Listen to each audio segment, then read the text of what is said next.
Everybody, welcome to another episode of the Fair Chase Podcast. Before we start this episode, we're going to again take a little time to thank a little bit of the people who help make this show possible. First up is 2O Gear. It's a new brand that we just started partnering with. They make awesome high-end technical hunting clothes, camo. And so they're based in Michigan, and new company. We've tested them for months. I tested them in the whitetail season last year. Great merino base layers. Yep, great awesome merino shells. base. Awesome new pattern. A great system for going out west, but we'll use it a ton in the whitetail woods too. So really excited to work with them. 2ogear.com. Go check them out. Next up is Worldwide Trophy Adventures.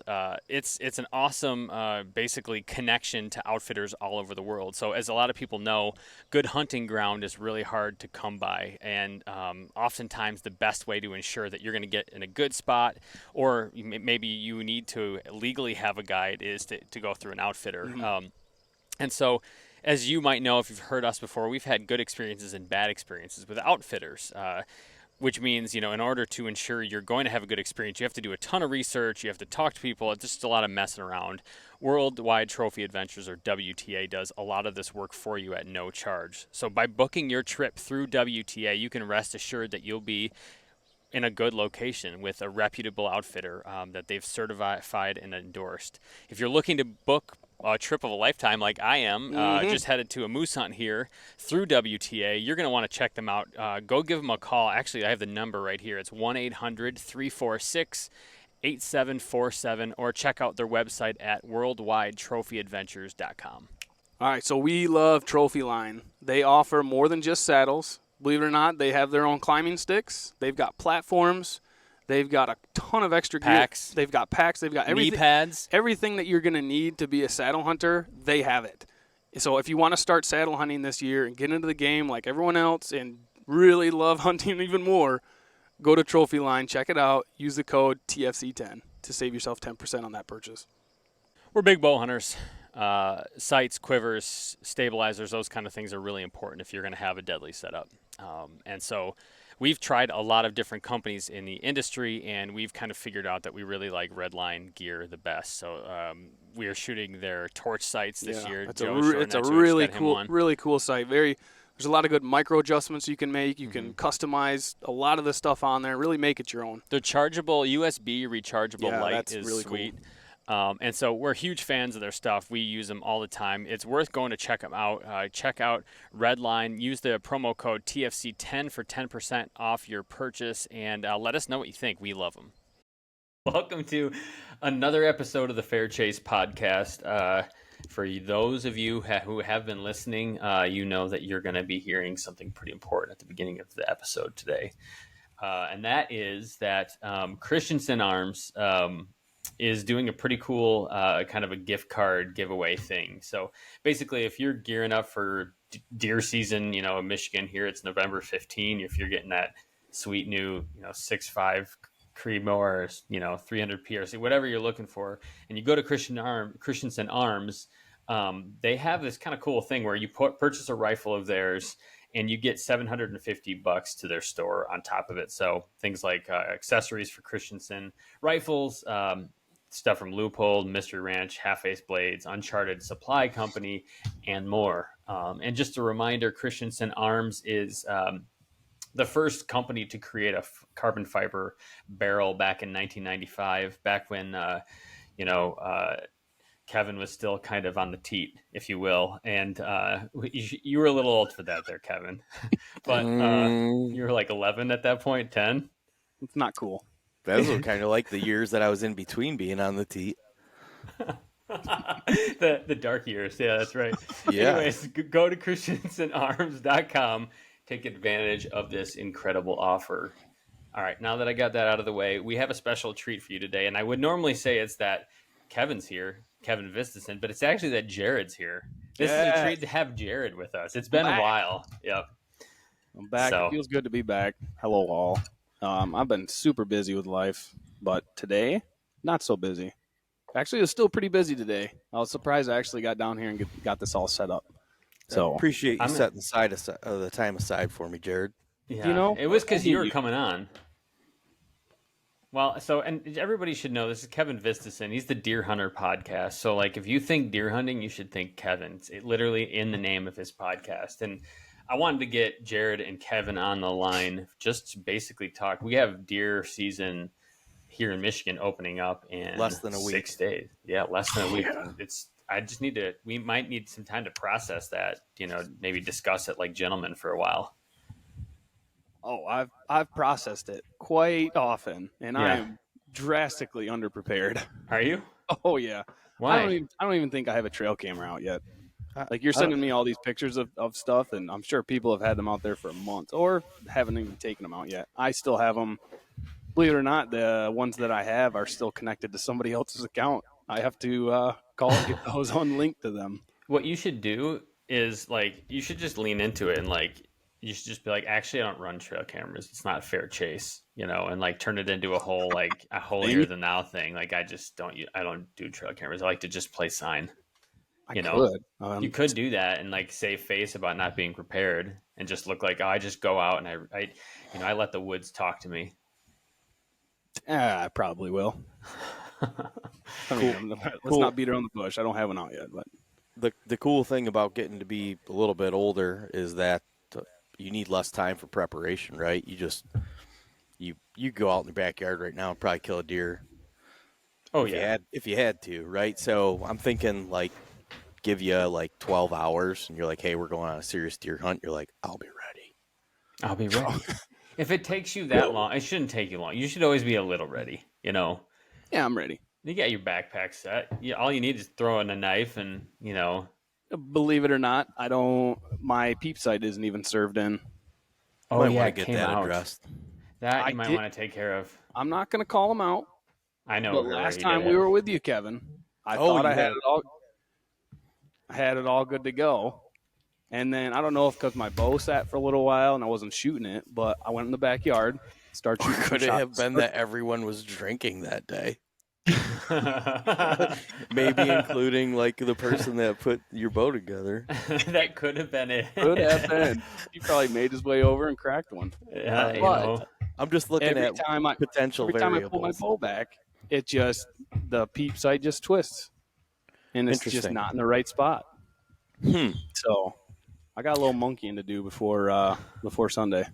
I've never experienced it. Well, I haven't experienced that in a long time, so. Because you're not a noob. It is, you probably have factory strings on there, and I'm sure they're pretty high quality, but they're probably not. I don't know. I know people make a big deal about strings. That's not me, but I am thinking that your bow sat for how many months? Enough. They're probably just stretched. Yeah, that's your what string probably just stretched. Yeah. I'm thinking you're probably definitely in the initial stretch period because you had that done when that bow was fresh off that thing was still warm off the press, right? Basically out of the box and into the bow shop. That's probably it. Probably just needs a little tweak. I used to be a big. I'll put it in the press and just go. Yeah, you just tighten it up. Quarter turn on each side. You need to get better with that press so you can do my bow. I don't want to learn it, man. It's a thing. It's a thing. You got to put it on there. The thing is, I made a bench down here in the basement, but I do all the shooting upstairs and outside. So it's like, are you moving it up there? Yeah, I'm actually trying to find an old Craftsman toolbox on casters, and I'll just bolt it to the top of that thing and just keep all the equipment in there. And is this a formal Fair Chase request to the listeners? For what? Maybe you should make one right now for the. What'd you say you needed? A tool, something on casters for doing. Maybe you make the request, just send it out to the general public. Old toolbox. Be more descriptive. What if with drawers, man? You don't know what toolbox is? The red kind? It can be red, yeah. I feel like those are the standard. Red. Yeah. Husky's black. Get Jared one of those. He needs to work on he needs to get better so he can do my bow. I always take it in like a loser. Let's not dog on me. I want to talk more about hunting and how I'm still unprepared. But hey, peeps aren't fair chase anyway, so you're good. They aren't. You should just it's instinctive shooting, dude. Fitzgeralds don't use peeps, do they? I know they don't. The Fitzgeralds do not. Senior doesn't even use two eyes, so. He's only got one eye that he can see out of, right? That's right. It's very true. I mean, that's actually That's what I'm it's hard to getting go. at here. I'm thinking like you're saying you're not prepared. I'm like, you got two eyes. You got two eyes, dude. And look at that turkey fan behind you. You clearly can hit a turkey. So Which one? I only see one right now. What? Was that your number one fan? Oh.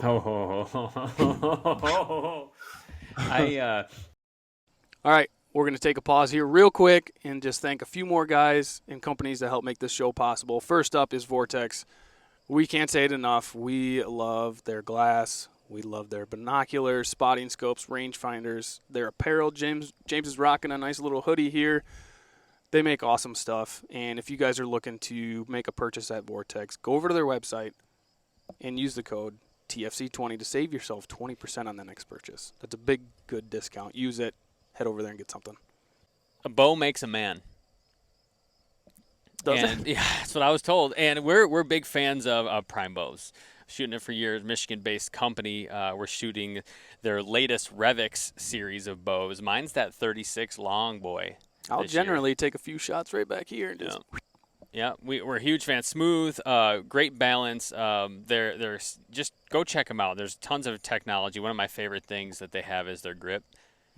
Space age technology keeps your hand warm even when it's cold. Highly recommend. Go check out Prime Archery. Finally, Lathrop and Sons boots. Your feet kill animals. Like the more you walk, the more chances you have at getting that big buck, that big elk, moose, whatever it is. Lathrop and Sons have been kind of our go-to boot of choice for a while now. We've put in a lot of miles, taken them all over the place. There's no leaking. It's comfortable. Stephen and James there they're like foot scientists. They're geniuses. I got messed up feet, and they basically will, you take an imprint of your foot. They'll look at it, look at your arch, how wide it is, how narrow, how long, and they literally build the boot around your foot. So you're not going to a box store and picking up something that you hope is going to fit your boot. These things actually are tailor-made to your foot.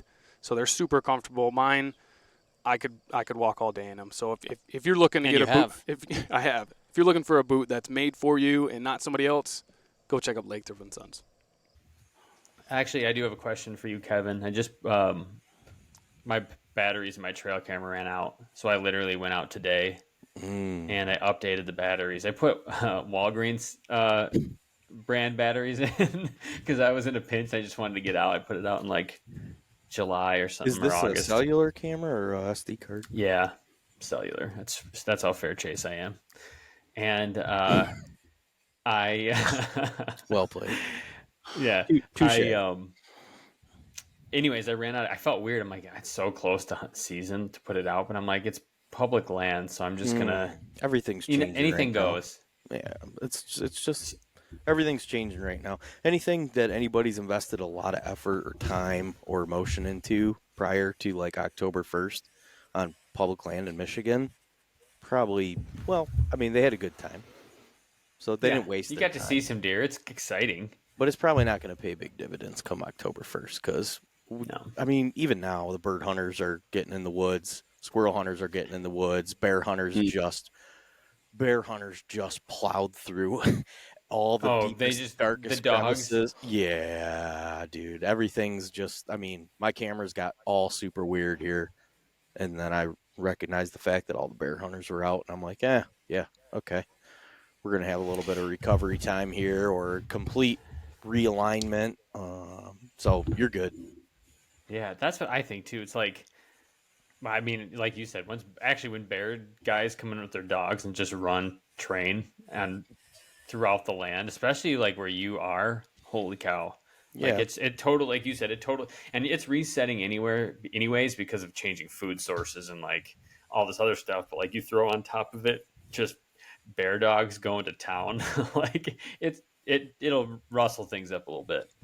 Yeah, summer and fall are two completely different monsters. To try to take summer information and translate that into what the deer are going to do in the fall, I mean, I'm sure at some point it could help you maybe know a little something, this and that. Obviously, it's different if you have a controlled environment. That's not what we're talking about. We're talking about the complete opposite, right? Yeah. Dogs running through and just like going crazy. So roll with the punches. It's good. Like you say, you're not prepared. I don't know. You probably just didn't waste as much time as everybody else. Like it's go time here in a week, and that's the whole. I've really come to value and learn about the in season thing. Yeah. Like it's really valuable, and it's a good mindset change for anybody that wants to be more consistently successful. I think when you can't control the environment. Yeah. Well, it's been even interesting for me. I've gotten a lot less big bucks on camera this year. Last year, remember that, Jared? I just had those monsters in like a couple different spots just regularly showing up. And this year, it's been like that one I showed you was like, that's about the biggest that I've been seeing. Not a huge deer.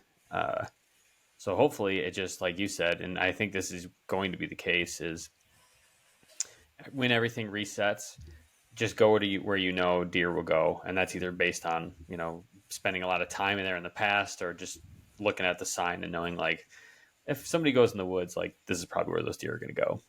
Yeah, it's all, in my opinion, pressure is number one, pressure's number two, pressure's number three, pressure's number four, probably all the way up to 9.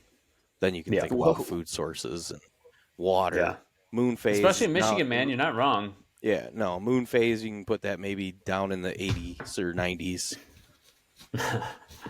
I'm dead serious. I when think you don't that's control, actually pretty smart. Yeah, when you don't control the environment, dude, I got this fly here that I like. It's absolutely ridiculous what's going on right now. It's like I'm a pile of garbage just buzzing all around me. There's a million things for it to do around here, but it's the smell, I think. Right in my face, right? When you don't control the environment, it's all about the pressure. That's the number one thing for them, right? They can eat at night, they can drink at night, they can breed at night, but if they don't want to get killed, they got to find somewhere to hang out during the day. And if you can figure out where that is, and a lot of times the swamp. they start to move into those pockets, This is why I'm a swamp man. They always go in the swamp. If you can get in the swamp. The spot I was at today is literally right out. It's the thickest spot. It's where I put this camera. So thick in there. Yeah, at one point you have to kind of crawl to get to this spot. It's on the edge of a large, not a large, probably 20-acre swamp. So not small, but not large. And it's an old apple orchard. It must have been. There's like 2 apple trees in the middle of just thick, nasty. And it is a place I have seen many deer go. Like I've stalked in on bucks in the swamp when it's raining. I like to do that out there. Like that's the one you missed the buck at? With my recurve, I was very close. I was probably 80 yards away. Yeah, okay. I know what you're talking. I missed a huge on opening night. A huge 8-point, good, probably 130. So huge for recurve and me in Michigan on public land. 130-inch 8-point's a huge deer. Yeah, it's a huge deer. It was, so I see it. It comes out at like 15 yards, comes into 12 yards. I go to draw my bow back. I'm like, yes, this is awesome. And my clicker is like this draw. It tells you when you reached your max draw length, and so you're always consistent. I forgot to silence it before the season. Usually I would put a little tape on it so I could feel it click in my hand, and like the deer couldn't hear it. And I forgot. So I go back full draw and it clicks, and it just looks at me, and I just stop. I'm like, my hands are shaking because there's no let off. And yeah, I sent one right over his back. But Jared, that is exactly where that spot. Yeah. So with archery season here in Michigan, like what, 5 days away, 6 days away? 6. Yeah. So I guess every year around this time, it starts to get real for everybody, right? What's the first thing we're all doing to kind of get ready for? Like, are you washing your clothes tomorrow and getting them ready, or is that something you're going to do like the night before? Me? No, Yeah. Go, Kevin. You go. Yeah, I washed my clothes after last season, and I won't wash them again until after the next season. Yeah. Really? 100%. You won't wash them at all? No. Unless they get like smelly. Like I don't like my own stink. You're not not going to doing get a bunch of blood on them. I mean, you're doing a once a year wash. I wash my base layers because that's what my skin comes in contact with, and if something funky does happen, But I'm not doing any sweating in any of my hunting gear because it's in my backpack. I'm not wearing anything that I'm going to overheat in because I have a pretty Sure. decent sized pack. So I just throw all my stuff that I would overheat. I'm pretty strategic about how I move through the woods, and I actually have an overheating problem. Like even in the summer, it's like 75 degrees out. People are like, "Oh, it's so nice out." And I'm like, "I'm fucking dying," you know. You're a sweater. Yeah, dude, I run hot. So, my base layers, I will wash those. But other than that, yeah, at the end of the season when everything's just covered in dirt and blood, typically, blood is a factor. Manly. If we've of had a course. I mean, decent that's gonna happen. deer season, I will wash my clothes and then let them dry thoroughly, and then I will pack them away in a bin. And I just opened that up yesterday and peeked in there, and just to get myself a little bit excited, look through what I had, what I'm going to be using, because we're getting ready to go on a hunt. We're going on a hunt. We're doing a tent archery hunt in northern Michigan, out in the middle of nowhere. I have a fly that continues to land on my nose, on my microphone. And I think he's insane. I haven't seen a fly yet. Yeah, This dude. is he the must have beginning of the end. something to say. Yeah, obviously. He is distracting me, and I'm a professional, but he is he's really giving me a bout for my money here. But yeah, no, I don't wash my clothes except for my base layers. I wash my base layers. So. That's fair. Some people will do like the carbon powder dunk. Some people that start hanging their clothes outside for the first week to descent, and I've actually thought about doing that, just making something in the garage, just grab and go instead of having a tote. But then when it comes down to it, if I want to go hunting that night, I want to have all my stuff in the tote and not at home. You know what I mean? I literally washed my clothes only because it smelled like moose. Because That's I a good lived in smell. them for like 10 days, and I was like, well, they kind of stink. I should just wash everything because it got, well, yeah, as everybody will see at some point, it got a little funky out there. And then I'll, like, if I'm out on a hunt, like I'll go, say we go bear hunting or something, I'll wash it then. Sometimes I'll wear my clothes, like if I'm out doing something else in the spring or the summer. But like, I don't know. I feel like I just like regular clothes. I always keep them in a dry, that TrophyLine dry bag, Jared. Mm-hmm. I keep them in there, and I just keep them in my car at all times because it could hunt at any minute. You know what I mean? And just in case it hunts, I want to be ready for a good hunting. Mm-hmm. You're ready to go kill. I always keep it in my car.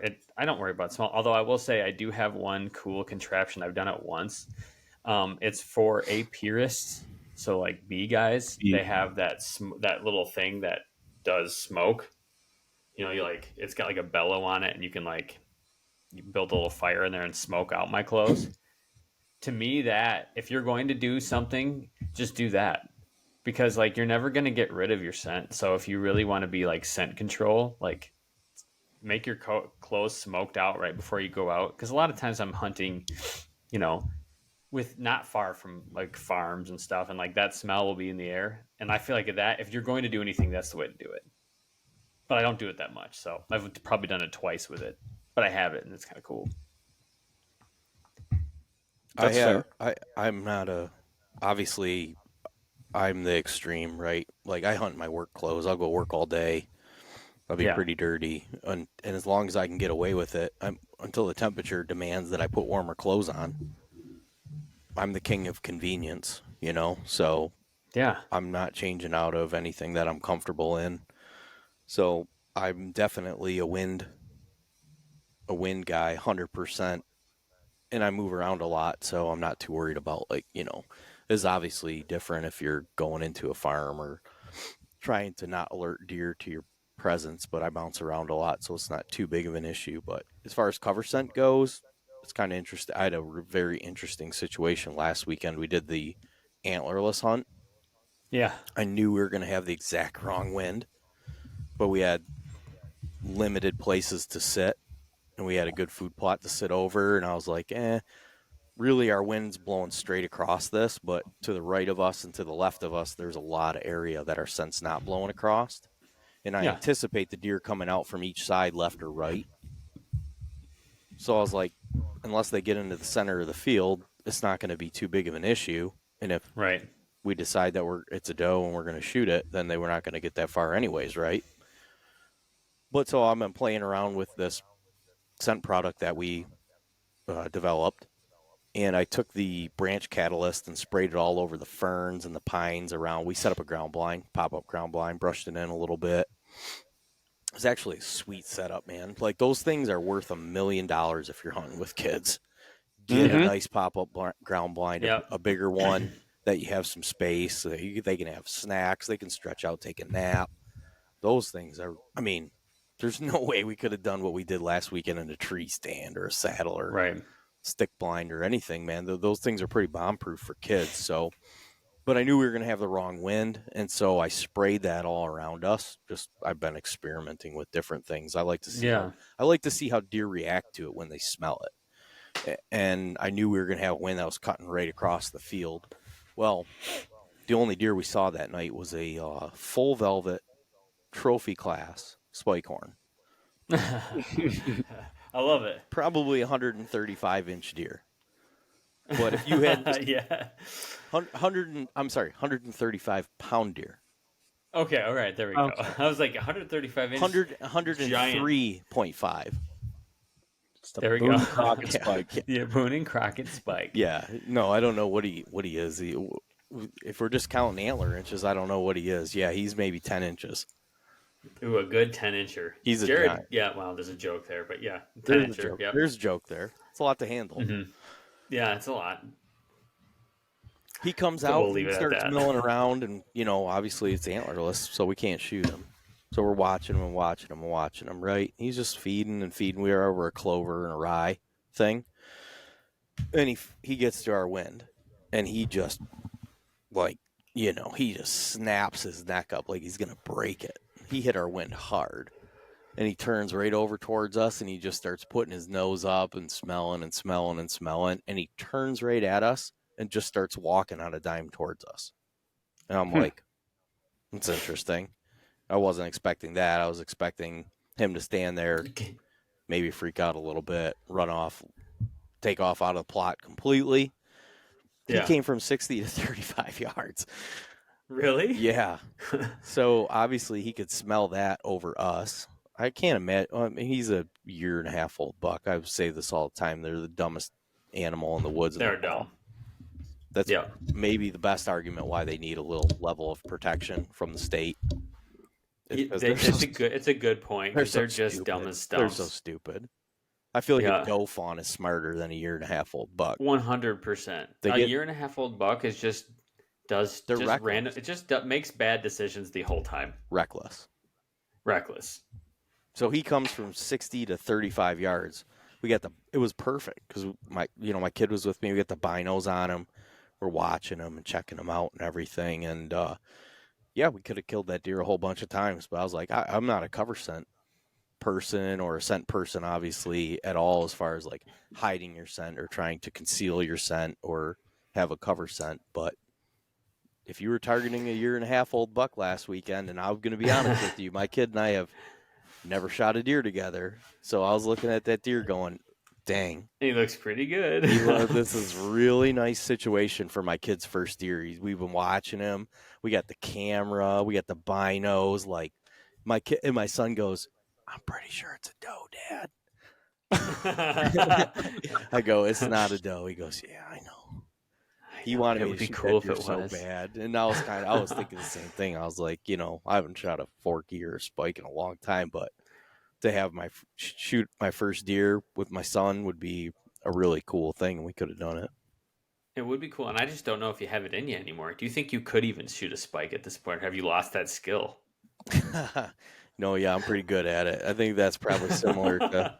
I got some decent experience. I'll be honest with you, I didn't shoot a lot of spikes. I shot a lot of 6 points and basket. I shot a lot of basket racks. I've shot a lot of 2.5-year-old 8 points. Yeah, I haven't shot they're a lot beautiful of spikes. Deer, man. Maybe 2.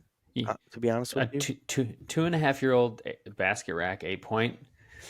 It's a beautiful animal. Yeah, they're like tweeners. It's like, I'm not going to shoot it. I'm not going to shoot it. I'm not going to shoot it. I'm going to shoot it. I'm still, someday I just will shoot it probably, and then I do. And I'm happy about it. I don't complain.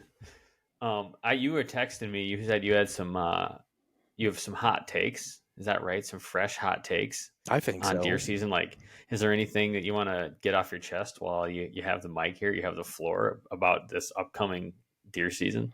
Yeah, I like what Jared said about him feeling not prepared, Yeah. and I feel like I don't know what happened. There. Our audio changed a little bit. I got a little feedback. Yeah. Jared, go get your echo off. Echo Freaking cancellation. I'm trying. Jeez, what are you, Can't be caveman? changed while recording. I'm gonna have to stop and start again. You need a new co-host. You were saying the thing about when Jared said he wasn't prepared. Oh yeah, I hear guys say I'm all stressed out and like I'm not prepared. I'm like, that's doesn't sound like a fun deer season. No, why would you get stressed about it? Yeah, what are you talking about? This is Me? awesome. No, not you. I'm saying good. I've heard a lot of people saying I'm stressed out about deer season. I don't feel prepared. Oh, And when you said 100% that, me. I'm not That's You me. prepared. shouldn't be stressed, dude. What are you stressed? You know you're hunting, right? You're not like, the Olympics isn't next week and you haven't, No, done I'm any just- practicing. It's just deer hunting. I just like being prepared, like more than what I am right now. I understand that. I think I'm in Kevin's camp on this one, Jared. I'm sorry to guess- say, but like, Yeah, enjoy my it. thing. I feel like it's the intensity and the seriousness of it is really getting cranked up throughout our community, and I think that's partly on guys like me and Jared. And Jared, Guys like Jared. guys that are really invested in it, right? They do want. I mean, I'm not stupid. If I shoot a big giant deer this year, it's going to get me some attention and potentially my platform could do better and yada yada yada, right? That's kind of the recipe for success. But are we selling the whole thing for what it's worth? And that's where I kind of get like, I don't know, man. I went last weekend and we hunted with these young boys and drinks. The boys didn't, but we did. We had bourbon in the evenings and campfire, and the weather was incredible, dude. And not a deer got killed. We had this. I mean, we had an incredible weekend, right? Yeah. And I just feel like that's a big. I'm not stressed out. That's the thing. And when I hear people say that, I'm just kind of like, I'm excited, man. Like My it's heart's about a flutter right now. it's I'm about going to to be be honest. deer season, and I've had some serious issues. I invested some time and money and resources into putting cameras out, and I did a botched job. Basically, I put a pile of cameras out with complete disregard to doing the firmware update that I was told to do repetitively, and then all the cameras crashed. I mean, I cost myself a bunch. I have reason to be very upset with myself or frustrated or feel not prepared because my cameras are in some other state right now in a box. They're not out in the woods, you know?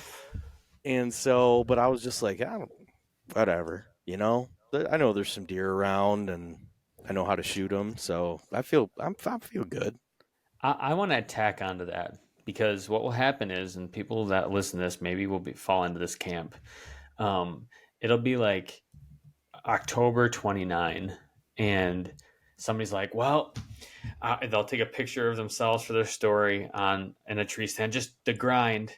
They talk about like the grind. Oh, I'm out doing the grind, and I always like I even posted about this last year, but I'm like, you guys need to just chill it on the. If it's a grind, it's hunting. You're not doing this to survive. Fair. This is just really fun. You like it so much, you're doing it a bunch of days, and it's not always fun in the moment, and that's fine. But it's not a grind. A grind is like, well, I can't pay the mortgage. I got to figure out what if I should eat today. That kind of thing. It's like, come on, like it's not a grind. It's awesome. I could see their point, though. I mean, they're putting a ton of hours out in the woods trying to figure stuff out. But stop right there. Like you're taking a ton of time to be out in the woods. Oh no. I'm not saying it that way. All I'm saying is it can be a lot sometimes. What if you don't see a deer all of those days? What if you go out every day in October and you don't see anything? Hypothetically. Obviously you're going to see something if you actually know what you're doing. You're the host Well, of the Deer Hunter that can be podcast. grinding. That can be grinding. You know what? Learn. Go out and learn. This is what I was thinking today, and this is how good I am, and how everybody should be like me. This is basically the Brother. point in saying this. Here we go. But Listen, I'm walking around, this, and I'm like, man, I got drawn to hunt this spot last year in my area, and I spent a lot of time there, which meant I didn't spend time in other spots because I just did this camera stuff today, and I was like, man, I'm gonna probably learn a lot this year that I didn't last year because I was, hunting this kind of special area that was for draw only. So that's kind of exciting. Like if you look at it that way, it's kind of cool because like at least at the end of the season, you're gonna have a whole collection of like things you learned and saw that you've never seen or learned before. And if you go that way, like you can't really lose in a season. So that's what I'm saying. If you have a mindset like me, you're a better person. So I'm here as an example for you. Take it or leave it. just grind You know, away. but honestly, I am serious. That's how I think of it at least. And makes it exciting because it's like anything can happen. It's kind of an adventure. You don't know what you're going to get into. It's cool. He said you could take it or leave it. So Take it or leave it, man. You can Just leave leave it, but I would recommend taking it. Jerry's out on that one. I'll watch it grow for a little bit. That's fair. That's a good hot take, Kevin. I do appreciate that. it's Hunting's just something awesome. that I've noticed. The industry kind of drives and the content creators kind of drive the pulse and speed of what everybody's doing and saying and feeling, right? And it's like, man, calm. What are we doing here? Like, Yeah. yeah, there's guys deployed overseas that are away from their fucking kids. Sorry, I don't know what You're your good. language policy is They're here. kids. But Yeah. that I think about that anytime I get like frustrated or worked up about something, I think about people that are putting themselves in that position. Like, Yep. that's a grind, right? Like, You know what? I can tell you, I was I know I Man, was I thinking was- about, I was over. I mean, I wasn't deployed to a combat zone, but I was deployed overseas And you were away. you're away from your family. and I couldn't hunt. And it was October 1st, and you guys were like, "Yeah, we're going out hunting," or it was be November 15, and all the guys are getting together for deer camp. And it's like, man, Yeah. if I could give my left nut just to go out for a weekend or day, I would do it. I feel you. Yeah. It's pretty sweet. Hunting's awesome. So every time you're there, anytime, if you're not seeing deer, if you are, it's something to be thankful for. Well, there's You something. know what? That'll be my one thing I do this year. Then, Jim, I'll take it. I'll take the points on this. Yeah. I'm going to try to have a more positive mindset this year. That'll be my go-to. Maybe I should have saved this for the end of the episode. I like it though. This will be my one thing. I'll just have a positive mindset. I'm going to take the kids out this year. I actually got the Tide Wii pop-up blind. That's got like the 270-degree viewing. Yeah. It's actually pretty sweet. The kids, we put it up in their bedroom and they were playing in it, so they're pretty familiar with it now. But I kind of want to take them out in there because this will probably be kind of like their first time out doing that. I mean, we went out last year, and it was like they're wearing like winter coats, like hot pink and blue, and all these non-camouflaged colors. And Yeah. I think we went and had like a picnic out there. It wasn't really hunting, but at least got them out there and just kind of experiencing it. But now we can get in game time and have that pop up and see what we can do. It's fun when you can start taking them farther into the woods and doing more. Right. Like remember that time you and I went out, Jared, and I like dragged Dee along. We were like walking through swamps, and it was like You carried her through like waist deep water. yeah, it was like I'm bringing her with no matter what. She was like 7, 8, and I'm just carrying her over my shoulder. I'm like I'm like this can't be fun for her. This can't be comfortable or enjoyable. But she hung. I want to say didn't something shoot a about deer. that hunt though. You guys actually saw a deer on that trip. We did. We did. We almost shot her too. It's a doe. And then I'm the one that met back by the car. And then you guys decided to take like a half-mile hike in the dark way Yeah. down to the other side. There was like a road way down there, and you're like, hey, I'm down here. I was waiting by the truck for like a half hour. I'm like, did this dude get lost? Yeah. Well, I thought I was going to walk around the swamp. And I was like, I think I know a better way. Yeah. And the best time to try a better way is in the dark. Yeah. Kevin, rule number 1 is never listen to James's directions while he's in the dark. Or in the light, really. I'm just going to get you lost.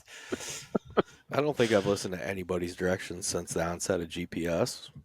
Yeah. Why right? would I? That's why I don't need to learn it. Some GPS tells me, except when I don't have service or my phone dies, then I'm I'll let just him gonna die talk. out in the cold. I'll let him finish, but it's just going right through me.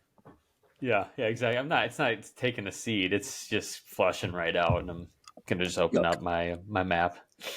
Well, I do service and residential and commercial, so I call customers and tell them I'm on my way and they want to give me directions, and I'll just let them talk. You know. Okay. Yep. Yeah. Yeah. Oh, thanks. No, I it really sounds We good. did that the other I day. We were going greatly camping. appreciate the insight. We were Yeah, going just camping with my parents, and he goes, "Oh, yeah, you're gonna go down this street. And you know that one gas station kind of up by that one place?" I'm like, "Yeah." He's like, "Okay, you turn right there, go down the road about half a mile, and then go. You drive down this way. You come down like a dirt road." I'm like, "Probably gonna put in the GPS and just kind of go, Dad. It'll take me right there." He's like, Right. it's like "Yeah, you could probably do that too." I'm like, yeah, probably My will. way's faster. Yeah, of course it is. Thanks, Right. pops. yeah, exactly. I'll just go what Google tells me. They know all the roads, all Yeah. of them. They know what I'm talking about right now. Yeah, I feel like that's been a thing I've been hearing a lot, and I feel like the level of gear that maybe is being portrayed that you need to be a successful hunter is a bit skewed by Oh yeah. all and everyone. I mean, we're all repping companies and products, and Yeah. there's some there's never been a better time to be a deer hunter. There's Yeah. incredibly sweet products out there, so I'm all good for hyping them up and talking about what's what, and I'm definitely a gear guy for sure. But I'll tell you, I had a buddy that started hunting a couple years ago, and it took him 2 deer hunts to kill his first deer.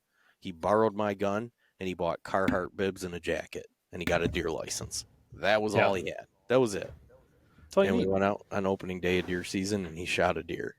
So Absolutely. you don't need it all, and you don't need everything. It's fun, it's cool, and I get it. It's kind of clicky, and people want to align with people that they like, and it's It very makes cool. parts of hunting easier and more comfortable. Oh well, Yeah. especially as you get later. I mean, when you figure out, we've been doing it for a long time, right? So Mm-hmm. there's levels to this.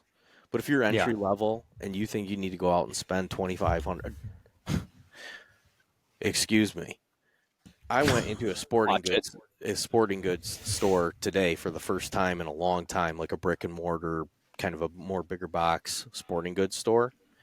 And we were looking for a youth bow for my son. He's kind of graduated out of his little stick bow that I got him, and he likes a compound. He sees me and mom shooting compound. He thinks it's cool. He wanted a compound. I wanted to get him a bigger recurve because I Right. like him learning through the recurve. But he's 8 now, and he's like, "No, that's cool. This isn't." I'm like, "All right, I get it." Like, I fought him a little bit on the store. I'm like, "This one's better." He's like, "No, it's not." So It doesn't I have gave in. wheels. Long story short, I picked a bow up that was $2,200. A bow Oh, off the shelf, nothing on it, and I'm just like, "Whoa!" I was totally caught off guard. I had no clue. 20 Right? for is it a youth bow? No, this sure it wasn't a wasn't youth bow. 220. It was a PSE carbon bow, John Dudley. The carbons are expensive. I'm assuming 1,100 of that goes directly to John Dudley. And then the other 1,100 goes to PSE. Yeah, There's Pete. something like that Pete's going retirement fund. Yeah. on. But I picked that up and I was just like, holy cow, is this what like people think they're up against? Like Yeah. if you didn't know a ton and you're in the store and you're like, well, this one's $2,200 and this one's only $700. It can't be that good, right? Right. A $2,200 bow. My pickup That's truck didn't ridiculous. cost $2,200. It really didn't. It really didn't. And I'm telling you, that pickup truck's going to kill a lot more deer than that bow. That's right. It's going to get Mowing me them where I down. need to. It's going to get me where I need to go. Yeah. And you So get a whole bed to put deer in when you're done hitting them. it's an important part, right? It's really important. Might not even be fair chase to have a pickup truck. You need to do it on It's a chase, foot. though. There is a chase involved. Oh boy. So, but I've just been looking at kind of the prices of gear, and I could see how somebody that's trying to come in to this and listening to everything and this and that. But it is also, it's two different things, right? If you don't have the money or you do have the money. Yeah. If you're in You a can get it done. situation where you got all the financial assets and you're like, this is what I want to do, you can get the baddest ass stuff. And it's super cool. Yeah. And there's some awesome. cool stuff out there. But Cool if you're stuff. not, which, I'm 40 now. I'm finally to the spot where I'm going. You're 40? You're not 40. Turn 40 Puke, in July. dude. 40? Turn 40 in July. Yeah. Man, how are the And I'm knees? finally to a situation where I'm going into deer season and taking time off, and I don't have to like freak out about it. You know what I mean? Yeah, exactly. Yeah. So for younger guys, like, don't put yourself in a bad spot. I'd buy less gear and less expensive gear and have the privilege to take more time off and not be stressed out Yeah. about it. Like, I always think, I mean, if you save some money that you would spend on a new bow and use a bow over again, at least a year or two, you can take that money. You can go hunt and get a tag in a different state and go on a fun adventure somewhere else. Like, it's, especially if it's whitetail hunting, tags are not that expensive.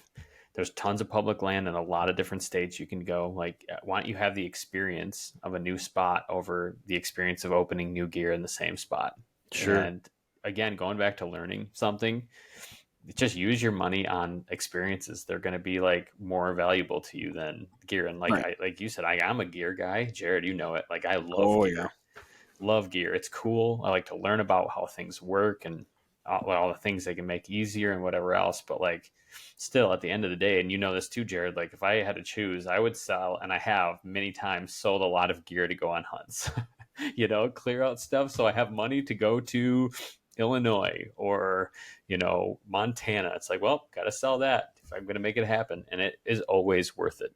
Sure. Mm-hmm. Yeah. Yeah. I'm like directly talking. Go ahead. And even kind of go off what you go, Jim. Even getting a new bow every year, like you got to set that thing up every year. And unless, that's more money too. If you don't have a bow press, you got to bring that in. You have to have someone work on it, and then you got to go pick it up, and then you got to shoot it. Like you that, sight it in and lose a couple arrows in the process. Yeah, if you've got the bow that you want, you really like you can stick with that bow for a long time. I know guys who have had their bow for 20 plus years, and they're like, why would I change? I know this bow, it shoots great. The gear I use is perfect. Like you're saying, Kevin, I don't want to spend $2,200 on a bow just to have the latest and greatest. If I can kill something with this bow, yeah, it's not worth it. So like you see all those guys decked out and all the name brand. We are those guys. Yeah, but we're a different situation. Yeah, sure. Like for the guys who aren't in our situation where they're going and spending a small fortune on some of these apparel lines, it's intimidating a little bit. It's like, holy cow, you paid all that money for all that. Good on you if you can afford it, do it. But at the same time, like Kevin's saying, you can kill deer with something at the thrift store. Yeah, honestly. Or go to archerytalk.com and find yourself a used bow. I have bought and sold so many bows on Archery Talk and Facebook Marketplace over the years. I went on a stretch of basically buying and selling and trading bows. I learned a lot about it. Was a lot of work, but like I learned a lot about bows. And I was able to get things that I like. It was used, but it was still nice and it was cool. It was like allowed you to scratch that techie itch and still, not spend all your money on new stuff. So there are ways around it too. Yeah, you could scale that all the way down to, like you were saying, you had to go buy batteries, I've had years where my wife's like, she opens the bank account up. She's like, what do you spend $220 at Meijer for? And I'm like, batteries. AA batteries. She's like, does that seem like the best thing to do right now? I'm like, it's deer season. Like, yes. Kidding me? Yeah. It did in the moment, and it kind of seems like I should have said something else, but I still want to say, yeah, it was worth it. Well, I'm a big solar panel advocate now. I haven't bought batteries. I was gonna say, what can you buy solar panel wise for $200? You could buy at least 3 panels. That would charge one, right? Or at least function. But you don't have to do anything with them. I don't know about the other companies and the other brands, but I buy the ones through Exodus, and I think it's called SP18. It's basically just a big lithium battery with a solar panel, and it doesn't even need direct light. it could do indirect light to charge. Really? I've had one out in the swamp for like 2 years, and all it does is work. I mean, reports every week or every day, every 24 hours it reports, full battery life. Is it a cell cam? Yeah. Yeah. Really? Yeah, I no, might I have would. That's to the way I to don't. go, man. I don't buy batteries, and I know guys that are running cameras with. They put the batteries in the cameras and the panels, which I've heard is potentially the safest Yeah, way. right. But for me, I'm kind of looking at it, and I'm like, if I can see that, if I can get verification that it's going to work this way, and this is the most affordable way. So yeah, I haven't bought That seems batteries. brilliant. I haven't bought batteries in maybe a year. Is it harder to hide the panel? No, I set my cameras up, and I typically have the panel on the back side of the tree. Mm-hmm. So I'm taking one You stick. got a lot of cord then. Yeah, the cords that come with them are, geez, they might be 48 inches long. They're shielded. They're nice. It's a nice system. And I will run that cord through the back of the camera and then maybe around the tree. I don't leave any slack because I don't want birds landing on it, squirrels pulling on it, any of that, right? But I'll put my panel behind the tree. Yeah. And then I will face it towards the south and put the right angle on there so that it's catching sun, but I don't want it laying too flat because I've got heavy snow loads on them, which then Right. covers the panel, and in the winter and they freeze up and then it won't recharge. So I learned that lesson the hard way. So there's the right way to do it. Yeah, there's the You right. might have just got them a customer. I batteries are every time I buy them, I'm like, this is ridiculous. Like this is untenable. So expensive. Don't do that anymore. Your cameras will work better too because lithiums hold a higher resting voltage charge, right? So with lithiums, the day you put them in, they start declining the resting voltage. If you were to pull that battery out every couple days, let's say, it's going to show lower voltage, right? You're just constantly decreasing it. With the panel, we're holding the voltage and optimal voltage. So your cameras are going to run better. It's just the way to go, especially on cell cameras. I'm looking at them right now. Yeah. This is amazing. Why have I never done this? And they run so easy. They run really good sales a couple times a year. And if you're just kind of paying attention to that and you score them when the sales happen, I don't know how universal they are with other camera brands, but I use that. I kind of at the moment use like a mix of a few. I bet you could find some that are pretty universal. I mean, I'm sure take the same connection. That might be. Yeah, this one says designed to provide power to all brands of trail camera, even if the host camera batteries are dead. Yeah, I believe that. Bingo! That's so cool. See, what a hot tip. There's ways around it, man. There's stuff to do. You don't have to have the latest and greatest. That would be new and latest and greatest for me in that situation, but in the long run. Well, let me add to that too, right? You're not spending time or gas to go check that camera. That's a huge deal. And you don't need 2 SD cards per camera because you're not going and swapping cards. Mm-hmm. Yeah, because you can clear a card from remotely. Yeah, and how long does it take you got a lot more deer on camera than me if you're clearing cards. No, I've never had to. I was trying to sound cool in front of Kevin, but I've never had to clear a card before. I don't find I got the clear spots.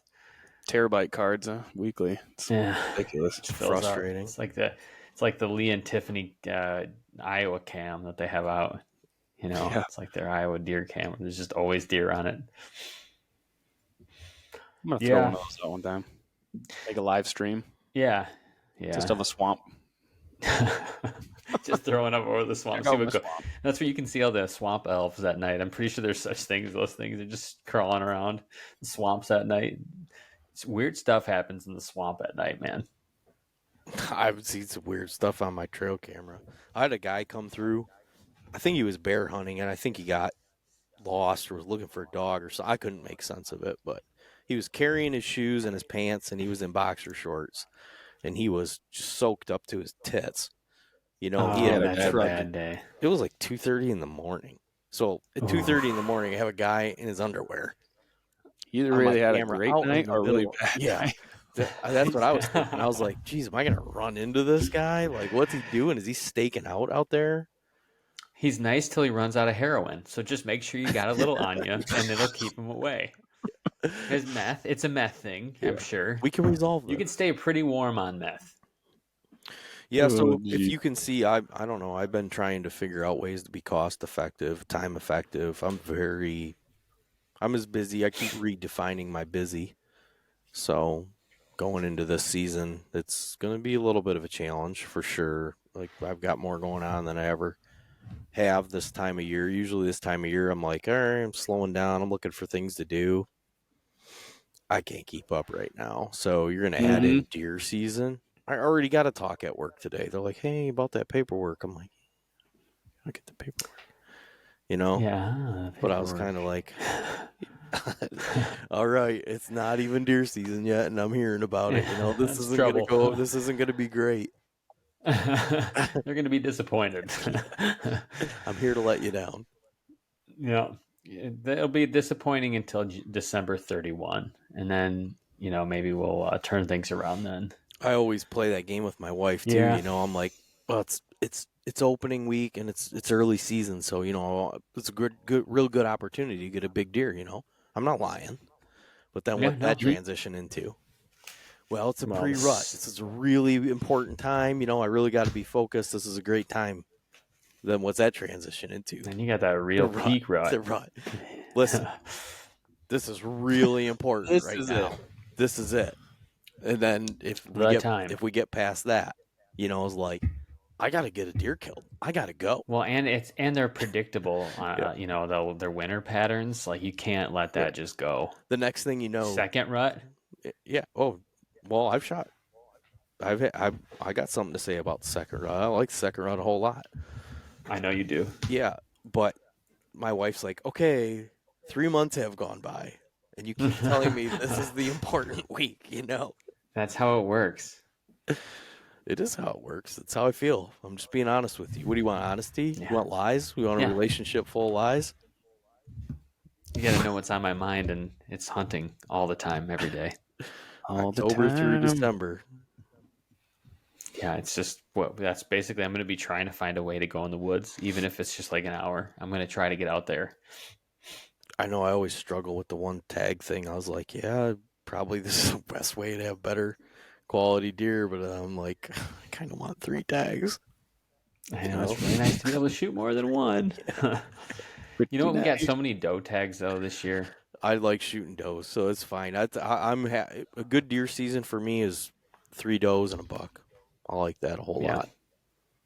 Yeah, so that'll get you by. That'll fill that freezer. Can I say that? That's why we started our kids off on the doe season, is to show them value. And see what we did last weekend? We passed a 1.5-year-old buck, and we're waiting for a doe. These kids don't even know what's going on yet, except for they're waiting for a doe. Yep. I think the whole youth season should be antlerless. Like I 100% agree with that. Yeah, it should. It really should. Whole what season? The youth season. Oh, that should be an antlerless hunt only.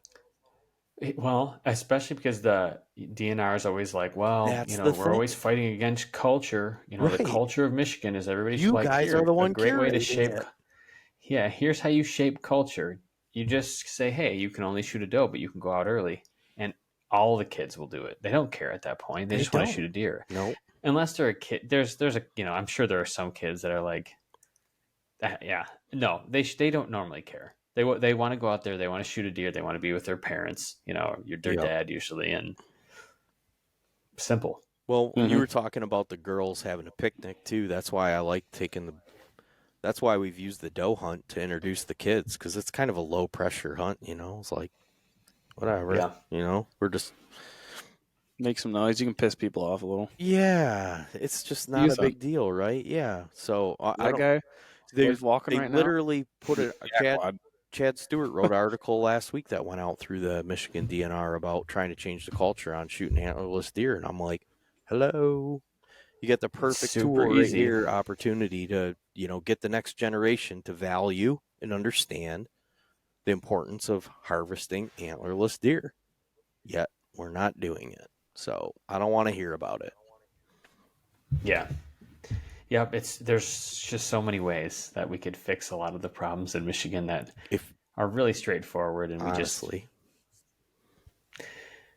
but that's an entire, and actually we're gonna be having a podcast on that fairly soon too, so everybody should be watching out for that one. But guys, we're wrapping up on time here. I promised you, Buckmaster Kevin, that I wouldn't take too much of your night, and so this is really, I think maybe we'll have one more podcast go out before opening day, but this Ooh. is it. This is the last thing you get from the Fair Chase before the Michigan opener, and a lot of our listeners are in Michigan. well, I want to ask this. I want to ask, what's your guys' strategy going into?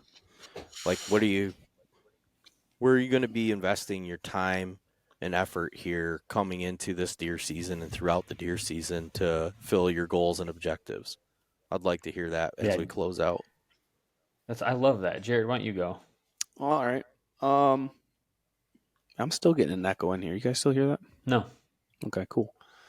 This year, so I'll give you a recap from last year. We were expecting a new kid, so I actually took on a side job to help fund the always expensive hospital bills comes with having kids.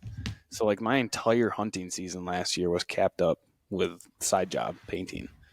So this year, I'm going to take that a step further, and I'm number one, not taking any side jobs. Smart. Number two, just getting the kids out. Like I want to get them out, and I'm going to start getting them hooked on it.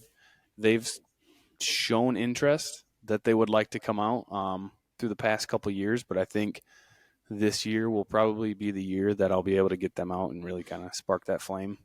And now that I have the equipment to kind of do that, and just a little bit more understanding of how they operate as kids and their age brackets right now, I think it's going to be fun. I'm going to focus a lot on that and just getting them out, start teaching them a little bit more, walking out, showing them, hey, this is how we walk out. We walk out quiet. We don't step on sticks. We can start looking around for good spots. This is what you look for, but also not drowning them in knowledge to their like, okay, or just not keeping them engaged to the point of boredom. Yeah. So just trying to figure that out and trying to have fun with it. Like I said before, just having a positive attitude. Like even if we don't see anything or if they are making a lot of noise, just realize like, hey, you're out here with your kids. They're learning. I was at their age at one point in my life, and just be patient and enjoy the ride a little bit. What do you think, Kevin? Was that acceptable answer? It's the best answer. It's Thank fine. you. I think it's okay. I've heard better. Well, you do better then, man. Yeah, let's Obviously, go. I'm going to do better. Talky. Talk's cheap. My strategy for reaching my goals, I don't have goals. I just want to, like I was saying, kind of go in and learn more than I know about hunting than last year.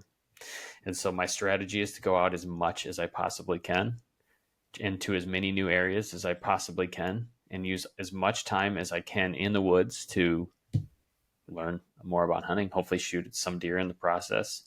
But mostly it's just spend a lot of time in the woods. Yeah. So I feel like if I rely on numbers, Too generic.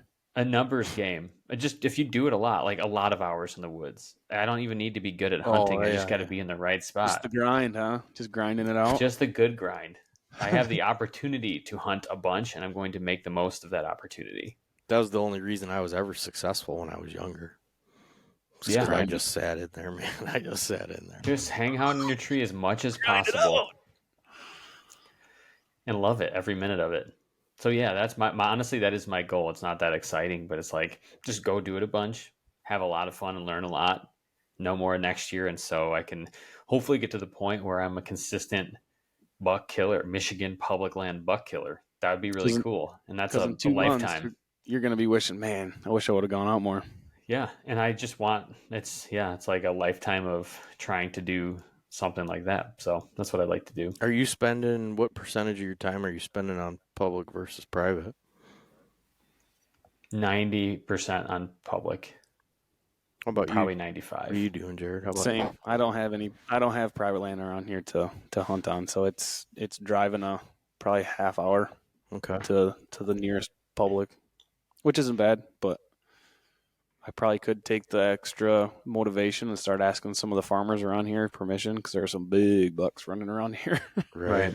But I just, again, that involves time and effort that I don't know. I enjoy hunting public land. I enjoy the challenge. I enjoy the skill set you got to have to get out there and read sign and get after it. So, and you get, and like kind of what James is saying, you get to go find new spots sometimes and just kind of learn like, okay, this area is pushing deer over here, or I can find possibly deer this way if I entry this way a little bit more. So it's fun. I like that. Yeah, we have like 1 or 2 spots of private, but like, are we just? And I don't mean to speak for you, Jared, but like, I just like to do that more. I mean, I obviously you don't shoot the same type of deer there, but like to go and figure stuff out and just find a way and learn about a new area, it's like really fun. It's like very addicting. Mm-hmm. And so, yeah, it's great to have private land, and I would 100% hunt it, and I do on occasion. But like, it's the fact of the matter is, I just like to go to a new spot, make a plan, figure it out, and just, I don't know. It's like there was always the possibility of like finding that secret pocket in the woods or stumbling. It's like that is so enticing that it's kind of worth just different types of, different success in hunting. Nice. I love it. Good. So what about you, Kevin? What's your specific goal and a way to accomplish that goal? Yeah, well, I moved this year. I moved in the spring and been getting settled in. Now I live in northern Michigan now, so I moved 4 hours north, so I'm hunting all new. 4 hours north? Yeah. Yep. I didn't know that. Yeah, I moved from Metro Detroit 4 hours north to the northwest corner of the state. So I'm in and around the Traverse City area, but I'm hunting from here to Alpena, down to Mayo, and up to Vanderbilt. So I got a pretty big territory. Yeah, it's a big I'm covering area. a lot of. Yeah, some of my drives to my hunting spots are hour 45. Think you'd move up north, and anything up north's like, it's 15 minutes. No, it's far away, man. Yeah, Pretty it's big. way farther. Yeah, that's big up here. So, breaking down all new stuff, but we've been working on this product, this synthetic scrape product. Yeah. What is this new? I just saw you've been posted about this. Yeah, I've been working on it for like 5 years behind the scenes, and the last 2 years put a lot of financial and time resources into it, and finally was able to bring it to market here 2 weeks ago, actually. So long story short is I killed a deer off of it last year, but I watched enough hunting products come to market and people talk about them before they're ready to come to market, and then have things not work out well because other people see what you're doing or this or that. I wanted to make sure all my legal protections were handled and this and that, really. And I'm fortunate to I had some good friends and team help me work on this whole thing. So long story short is that we launched it 2 weeks ago, and I really want to get a couple deer killed. I would really like to even video myself getting it. I know the product works, right? Yeah. I basically needed this. I was using the product that everybody else was using and having the same problems that everybody else was having it, and the same inconsistencies. So I was like, there's got to be something better, right? There's not. Right. So we started working on like, can we do this? Can we make this better? And then last year we got onto something, and then we tweaked it, and we're like, oh, dude, this is it. Like, big lot of excitement, right? Hard to keep my mouth shut because I kind of got a big mouth in general to begin with. All I want to do is talk about this. I'm so excited about it, but I didn't. And so finally that came, full circle a couple weeks ago. And I had a little bit of nervousness that I'm like, I socialize and hang out with a lot of guys that are real serious, right? And a lot of the stuff that's been put out in the scent product area it's kind of a goof, right? The real serious guys don't take a lot of that serious. But when you think about how serious trappers are and how dialed they have to be to get an animal to step their foot in this this 4 square inch spot, some of the smartest animals in the woods, you know, fox, coyotes, they're pretty dialed, right? So Yeah. you take that into the deer hunt, move that over into the deer hunting thing, and you take the trapping and the deer hunting thing and combine them, and then you use a scent product that actually works and the education that takes it. You have to do the work. There's a disclaimer right on the bottle, right? Well, the disclaimer on the instructions says this product will only work willing you're provided to. And then on the bottle, it says this product doesn't kill deer, you do, you know? And I'm trying to like get that through. Scent things have always been like a fix or like a hack or like a cheat, right? That's not it. Yeah. Like you got to be dialed. You got to be on top of it. And then you can use this on top of it. So we made a full spectrum synthetic. It's a 3-part system, right? Part 1, education. Part 2 is the branch catalyst, which is for a licking branch. It's attractant. You spray it on a licking branch or a rope or a vine. And any deer that comes within downwind of it I think I can smell it for maybe close to 100 yards when you apply it. You can. Yeah. Did you get a good nose? And it smells good. No, I have a terrible nose. I can't Really? smell anything. It's very strong and it smells very good. And I think deer can probably smell it for a mile away, man. So yeah, that's sweet. when I'm starting new mock scrapes or I want to get a scrape just going with activity, we spray this.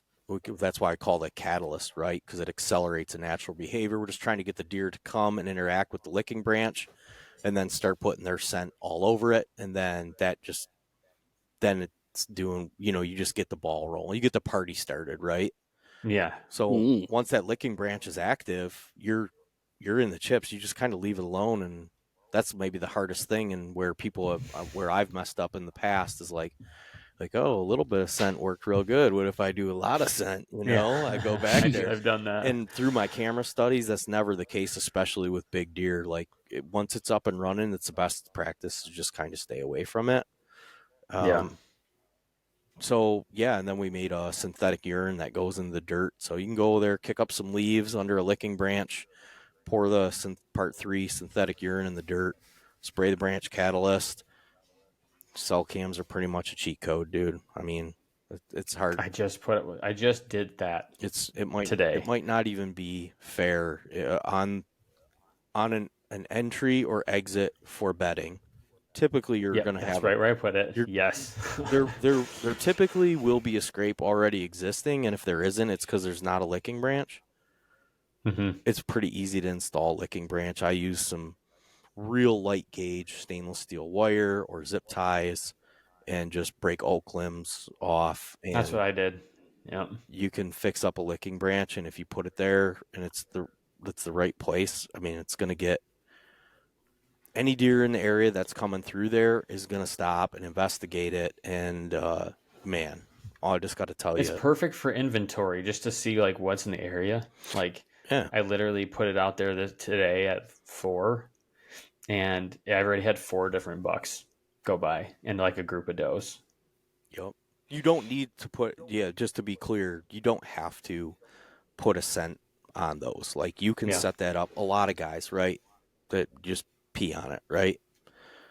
I definitely always pee on it. I'm just going to tell you most or all urine within a very short amount of time breaks down into a chemical profile that is not different than anything else. So it's don't overthink whatchamacallit. Well, I heard a guy talking today. He started a brand, and he said he was told by his investors when he got launched, you're going to have to continue to launch new products if you're going to be successful. So in the scent line, new products, right? We need a post rut, we need a rut, we need a pre rut, we need a it's a majority of that, or maybe all of that is marketing. And I might be cutting my own throat now that I'm kind of getting into the space. But I should make a blue moon, once in a blue moon rut, secret code blue, Friday the 13th. Yeah, peak rut, anarchy. Yeah. But it's not from everything that and like I said, we've been running cameras over scrapes and used every product available for 5 years. And we were working on this, and we feel So full circle, I was nervous to put this out because I'm going to say that I have had better success and I feel confident in saying that this is the best product on the market.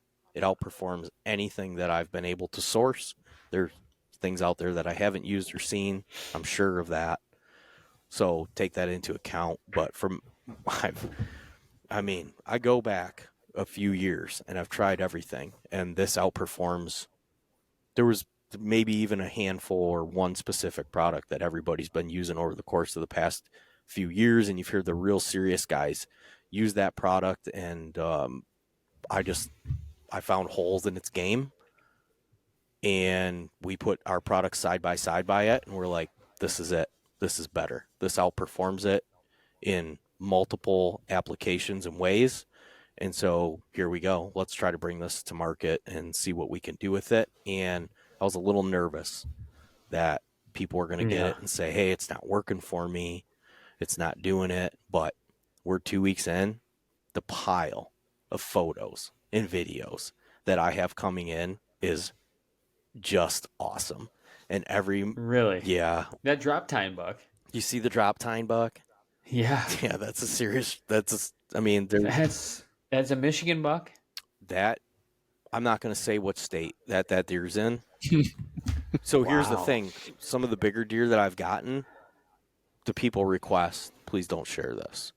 And I would never not honor that, right? Yeah, that's totally fair. So I'm telling people, hey, if you don't specify and if you don't want me to specify, and I definitely 100% won't, and some guys have done that. But a lot of guys are like, yeah, just don't mention my name.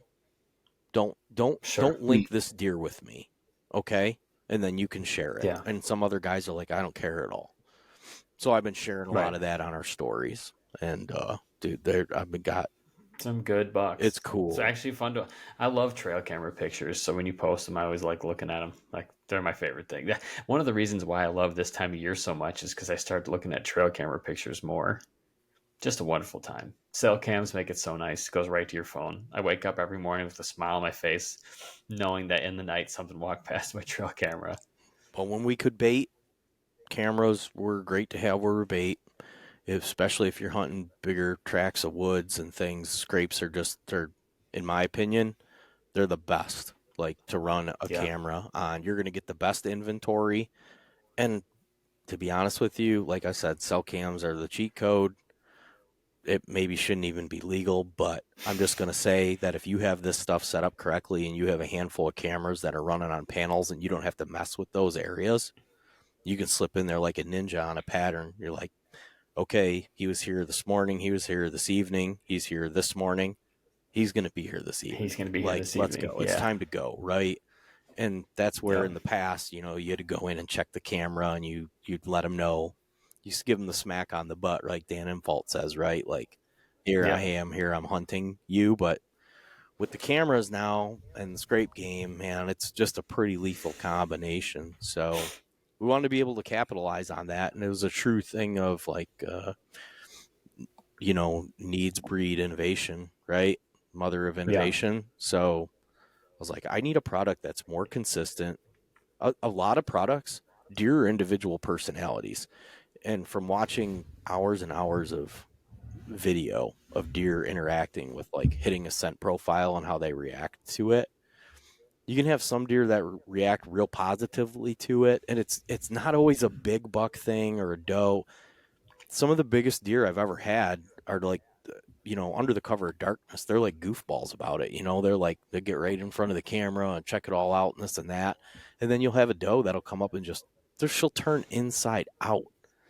Yeah. Like somebody just jumped out from behind a tree at her, and I saw a lot of that. So the one thing that I will say about what we did is I see almost next to no negative deer interaction because it's a concentrate of something that's naturally in their environment.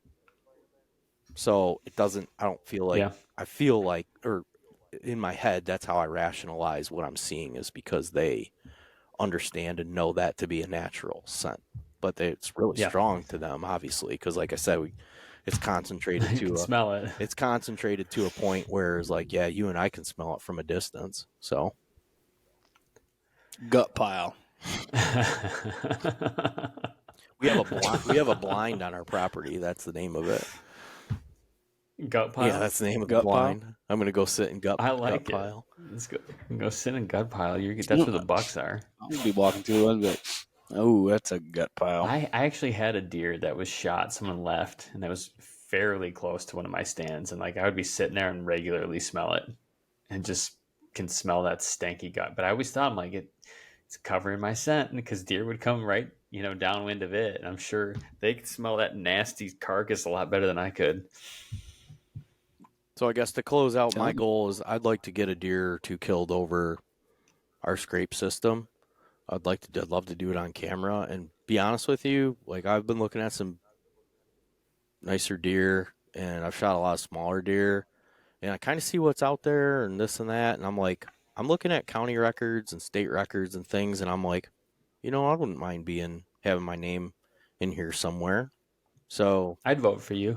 Mm-hmm. I'm gonna pass some tweeners. I think this year, and more power to you, man. Send them my way. If I could have a conversation with them, just kind of push them my way, corral them. Head south. How about I just shoot you a text and like, hey, I know where there's a tweener. That's right. Yeah. I got an easy, a 2.5-year-old idiot buck that is very killable. Yeah. Yeah. Do you want to share this spot? Yeah, exactly. Do you want to save this to you? And the answer is always yes. I want to save it to mine as well. Anytime anybody sends me, yeah, exactly. But I would be, right, guys, I'd be ashamed if I didn't mention though too. I'm very interested in red meat acquisition with the cost of the grocery bills and the amount of meat that my family consumes, and I'm firmly convinced that's the number one superfood on the planet.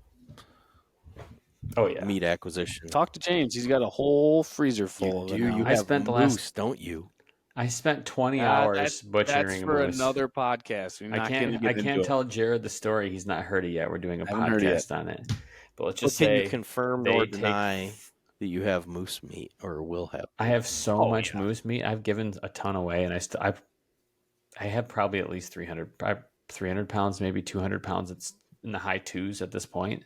I've given quite a bit away, but it ended like it was so much work to cut that deer up or that moose up. It's a deer in my garage.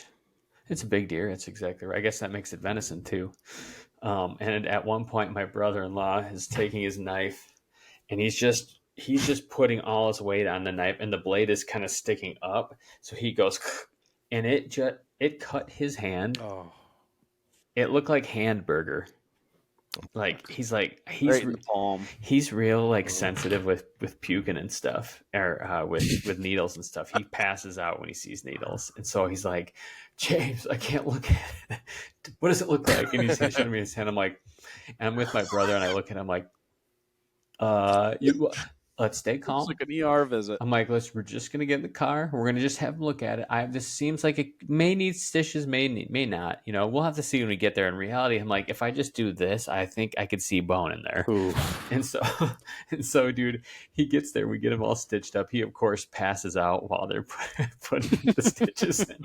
He comes out white as a sheet, and I'm looking at him in a full flop sweat, like sweat through his clothes, just. He's a mess at this point. In his hand's got 7 stitches. The cut is most of his palm. So I'm like, all right, let's get in the car. I'll drive you home. Because at first I was going to have him drive, but he was in no shape for that.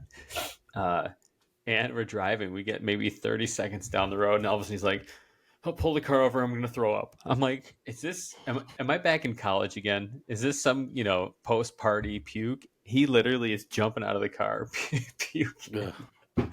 And so get him back in the car, drop him off at his house. I'm like, well, you're on your own now, because that was a lot. It was like 2 hours of farting around. Well, I couldn't stitch him up if I wanted to. I would have loved to help him. I was trying to distract him while we're driving. None of that worked. He was just white and just had to puke. Well, save me some moose meat. Yeah, I've got some. Guys, save us a spot up by like Sleeping Bear area. Yeah, we might be coming up that way. Let's go hunt together up there. We could do that. There's a lot of room. A lot of room. James has a lot of meat. Let's I make do it have a happen. lot of meat. I came with my own.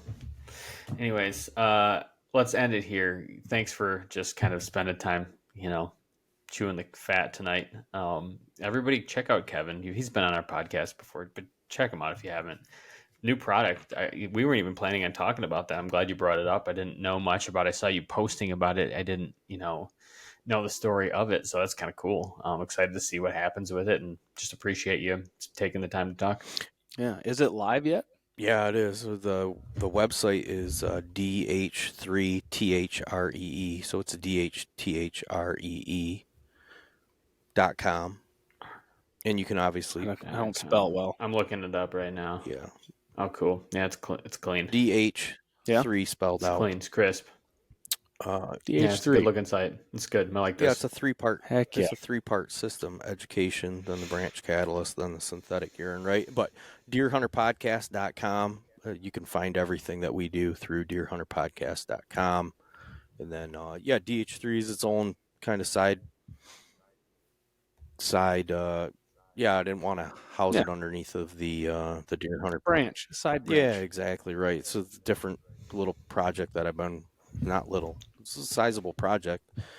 It's the most nerve-wracking thing that I've ever done. I had some time and money invested in it, and I'm glad to see that people are having great results with it, and I expect that will continue now that deer season's not. I mean, deer season really hasn't even started yet. Yeah. So it's going to be fun. But I want to tell before we disconnect, make sure I thank you guys, for the help that you did at the Deer Hunter Collective over the. That was so fun. It was a lot of Everybody fun, man. that came there had such a good time. We got so many compliments.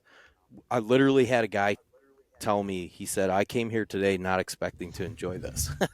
And I thought, well, why would you come? But, he's just like, dude. I'll just come. And if it's not cool, I'll walk out. And he's like, I've been here all day. I had a great time.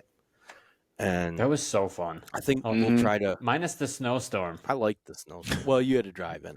It took us like 8 hours to get home. That night. That's unfortunate for you. And then I left my phone in frickin' Jared's truck. And I'm like, he's gone too far. I'm like, I give up. I don't even need a phone. Phones are for idiots. Yeah. I'm phoneless. I'm off the grid. That was bad. Plan better maybe next year or try in some capacity because we walked to the bar. Oh, nice. We didn't get in a car. That We was just sweet. went to the bar. And it was during a snowstorm. And I don't know if there's a better place to be in a snowstorm. That's a good point. was- I would have loved. We should have stayed overnight. Keeps things We really cold should on the have. wall. Yeah, walk. and then you just walk Man. to the hotel. It was thought out well and executed well. But I really do appreciate what you guys did to help pull that whole thing together.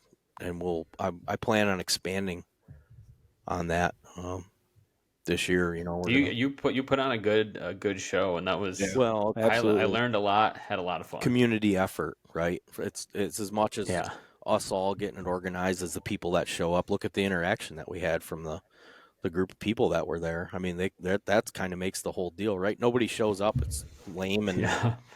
not It's just good. us hanging out with each But other. You get 100. Yeah. You get 100 high quality individuals that show up at an event like that. You're gonna have a good time, and we did. Yeah. Yeah. Learned a 100%. lot. So, all right, boys. Well, go back to your families and do your husbandly and your fatherly duties. We have 6 days till deer season starts, and I could not be more excited. Fair enough. Jared, sign us off. All right. If you haven't forgotten yet, go to dh3.com. Pick up some of this 3-part catalyst from Kevin and the crew over there. I'm going to be getting some, so I'm going to try it out when I throw out these trail cameras. So Also, remember to you have to say smash that subscribe button. don't forget to smash that subscribe button, like, share, subscribe. Tune in here coming up so we can hear about Jimmy's moose hunt. I've been patiently waiting and plugging my ears when we're around friends when he's telling them. I'm ready to talk about it and hear about it. So keep tuning in. Check out the Deer Hunter podcast if you want to do that too. And we'll see everyone flip side. Hey, everybody. Thanks for listening to this episode. We really do appreciate it. If you want to go on to any kind of social media platform, give us a like, share, subscribe. It'd really help us out. Keeps the train rolling. And if you guys really like what you're listening here, give us a 5-star Either way, review. even if you don't like it. Even if you don't like review. it, 5 stars. That'd Helps be everyone cool. out. We'll see you out there.